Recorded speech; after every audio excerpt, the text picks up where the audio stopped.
Priatelia, bratia, sestry, nenarodil som sa tu, ale umrel tu môj syn a s ním umrelo všetko, čo bolo pohodlné, všetko, čo bolo tiché. Ostal som, nie preto, že som nemal kam ísť, ale preto, že som pochopil, že domov nie je miesto, kde sa narodil, ale miesto, za ktoré si ochotný bojovať, keď všetci ostatní zdajú. Dnes sa vás nepýtam na meno, ani na to, koho ste volili. Dnes sa vás pýtam, kedy naposledy vás niekto počúval. Kedy ste naposledy cítili, že nie ste len číslo v štatistike, ale srdce, ktoré bije a čaká na lásku, na spravodlivosť, na dôstojnosť.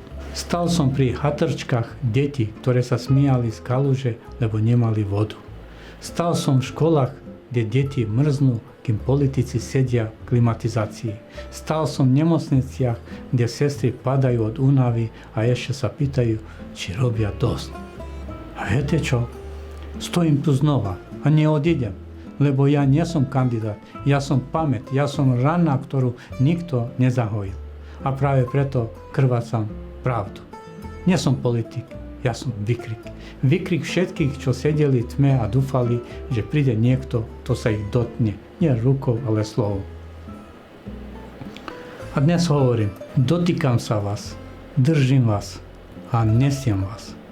Moje meno je Džemal Kodrazi, ale dnes sa volám ošetrovateľka, ktorá dostáva almužnu, nie výplatu, otec, ktorého dcera odišla do cudziny, lebo tu ju nechceli, dôchodca, ktorý sa hanbí prosiť o chlieb, dieťa, ktoré spí, bude a sníva o nebi.